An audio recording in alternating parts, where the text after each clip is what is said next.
Boa noite, que o Senhor nos abençoe e nos dê a sua paz. Hoje nós daremos continuidade ao estudo da obra Vida e Sexo, de autoria do Espírito Emmanuel, hoje no seu capítulo 22, quando trataremos do adultério e da infidelidade. E a gente começa já fazendo algumas perguntas, né?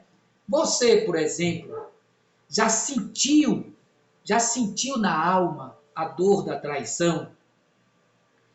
Você já foi desleal com alguém no campo da afetividade e hoje arrepende-se amargamente?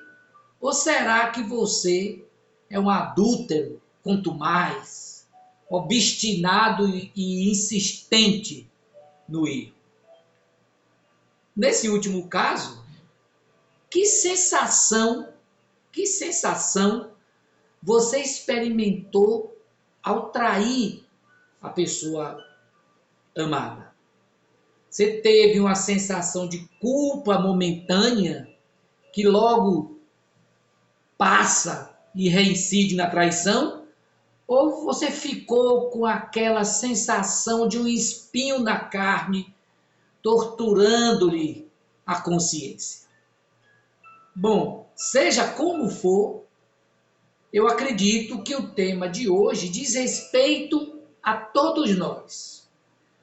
Aí você se magoa e diz: mas Guilherme, alto lá, eu nunca cometi uma traição, né? E a gente pede desculpa e dizemos que acreditamos, tá?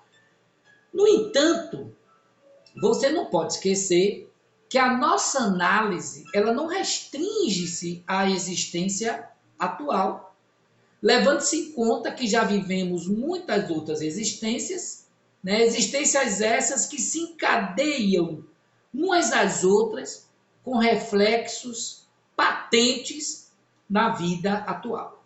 De início, é importante salientar que o nosso bate-papo de hoje não tem pretensões de prescrever aqui bulas salvadoras, de elaborar discursos puritanos, né? E muito menos apontar os possíveis erros de quem quer que seja. Nada disso. Tá? Aliás, na própria obra que citamos, no capítulo que trata do adultério e da infidelidade, o autor espiritual deixa implícito que fala também para si mesmo, né? E se ele, Emmanuel, que está muito à frente de nós, não se exclui dos erros do amor, quer dizer de nós que ainda capengamos, que ainda claudicamos no terreno aí das relações afetivas? Bem, Emmanuel, logo no início do capítulo, ele lembra a célebre assertiva de Jesus aos algozes de Madalena quando disse: aquele que estiver sem pecado, atire a primeira pedra. Ora, certamente o mestre ali, segundo Emmanuel, fazia um convite à indulgência, né? Afinal de contas, quem é que não precisa de indulgência, né? Em o Evangelho, segundo o Espiritismo, no capítulo 10, está lá bem claro que a indulgência nos ensina que não devemos julgar com mais severidade o erro dos outros, né, do que nos julgamos a nós mesmos, nem condenar em outrem aquilo de que nos absolvemos. Antes, portanto, de apontar a alguém uma falta, vejamos se essa mesma censura não nos pode ser feita. Está lá no Evangelho. Portanto, o atire a primeira pedra, antes de tudo, é um convite à indulgência. No entanto, ressaltando o espírito da letra e submetendo essa sentença cristã a uma análise mais profunda, Emmanuel diz que, naquele momento, ao enunciar a máxima, Jesus via em Madalena a personificação dos erros humanos, né? Entre esses erros, né, diz Emmanuel, muitos raros de nós, os companheiros da Terra, não nos achamos incluídos.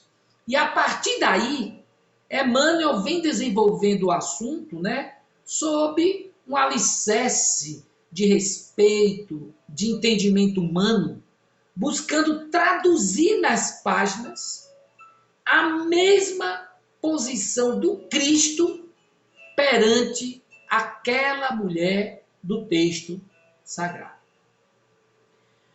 As palavras do benfeitor espiritual, né, autor da obra, longe de qualquer regra de conduta e condenações, elas são um convite à viagem interior, à análise dos desvios humanos, convocando-nos sempre a tomar o lugar daquele ou daquela que é vítima da punhalada da traição, sem que, no entanto, crucifique ou condene igualmente o traidor.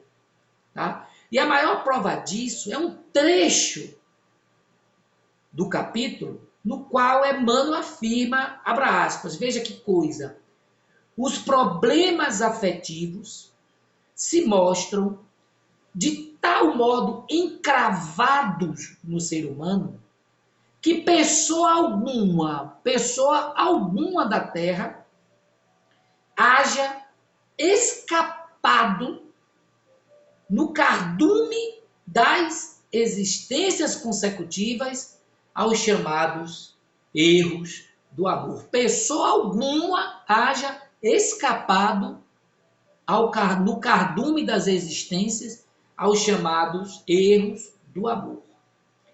Emmanuel, ele se utiliza dos termos cardumes da existência para nos mostrar, conforme dissemos lá no começo, que nossos erros na área afetiva estão gravados em nós, nos arquivos da consciência.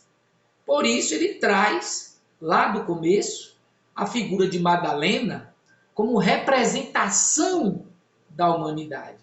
Daí, nem eu, nem você, que somos partes da humanidade, que somos a humanidade, poderemos lançar pedras na direção do outro, considerando, portanto, as nossas existências passadas e os nossos erros do amor, conquanto talvez na existência atual eles não tenham se repetido. Mas mesmo que nós não quiséssemos, ou que você não queira considerar o nosso passado espiritual, ou mesmo se não acreditamos no princípio da reencarnação, Emmanuel solicita que mesmo na existência atual, cada um penetre os recessos da própria alma e indague-se com sinceridade quanto às próprias tendências. Né? Que investigue as próprias inclinações e anseios no campo íntimo e em sã consciência verificará que não se acha ausente do emaranhado de conflitos que remanescem do acervo de lutas sexuais da humanidade. São palavras textuais. Aí vê-se claramente a posição neutra do texto, convocando-nos, repetimos, ao mergulho interior e à análise de nós mesmos. Emmanuel chega a dizer que o adultério e a infidelidade, de futuro, conforme a evolução se verifique, serão classificados na patologia das doenças da alma, mas que um dia desaparecerão, desde que se lhes administre o remédio adequado. Porquanto, nas palavras de Emmanuel, tanto o adultério como a infidelidade ainda permanecerão na terra para quê? Como instrumentos de prova e de expiação. Mas como de prova e expiação? Ora, mas o que é? O que é a família? Senão a reunião de afetos e desafetos, de amigos e inimigos, unidos debaixo do mesmo teto, para o ajuste e reajuste de contas, conforme a participação de cada um membro dessa associação divina, que é a família, nos dramas que se arrastam aí, destina fora, pela fileira imensa das reencarnações. O pai ciumento, a mãe possessiva, o irmão inconsciente, a esposa inconstante, o marido insensato, nada são que alunos repetentes das lições afetivas, hoje desempenhando funções diferentes no campo do amor, né? No longo e milenar processo da sublimação dos sentimentos. Mas, lá atrás, Emmanuel se referiu a um remédio que irá suprimir, arrancar da alma a doença do adultério e da infidelidade, né? Mas que remédio será esse, né? Como a infidelidade e o adultério desaparecerão do convívio afetivo, né?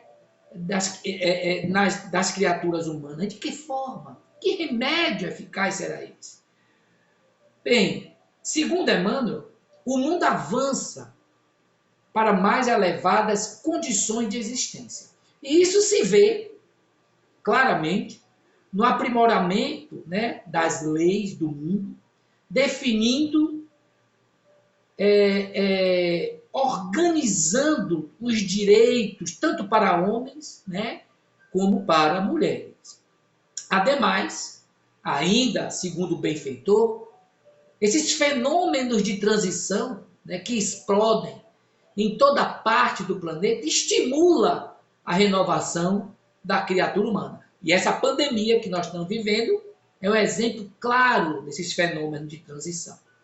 No entanto, tanto as leis que vão definindo os direitos do homem e da mulher, como os fenômenos renovadores da transição, são eventos externos, que nem sempre são entendidos pela grande massa humana como instrumento de renovação moral e muito menos de regeneração planetária. E compreendendo que esse entendimento não pertence a todas as criaturas, né, Emmanuel apela para o íntimo de cada um de nós e encerra o capítulo exaltando o esforço na transformação moral como remédio único e eficaz, associado a todos esses fenômenos de transformação planetária, bem como ao aperfeiçoamento da lei que define os direitos do homem e da mulher. Ele encerra o capítulo dizendo o seguinte, abra aspas, quando cada criatura for respeitada em seu fórum íntimo, para que o amor se consagre por vínculo divino, muito mais de alma para alma que de corpo para corpo, com a dignidade do trabalho e do aperfeiçoamento pessoal, luzindo na presença de cada uma, então os conceitos de adultério e infidelidade se farão distanciados do cotidiano, de vez que a compreensão apaziguará o coração humano. e a chamada desventura afetiva não terá razão de ser. E ele encerra o capítulo e nós lhe dizemos que muitas vezes é melhor para nós carregar um espinho ou vários espinhos no coração do que trazer uma consciência em brasa. Muitas vezes nos entregamos a sentimentos, impulsos desgovernados que por breves minutos são capazes de influenciar e desarmonizar e desorganizar uma vida para todo o resto da existência. Que meditemos profundamente nisso. Que lembremos das lições vividas por nós dentro das relações humanas. Daquelas que nos são particulares. Que aprendamos a nos colocar no lugar do outro. Considerando que nem sempre temos disposições íntimas para vencer esses monstros que dilaceram a estabilidade das relações afetivas. Mas mergulhando dentro de cada um de nós e buscando o nosso aperfeiçoamento, como diz Emmanuel, apaziguando o nosso coração, jogando para longe as infelicidades e as desventuras das uniões na terra, repetimos com o autor espiritual que o adultério e a infidelidade não mais terão razão de ser. Que o Senhor nos abençoe e que nos dê a sua paz agora e sempre.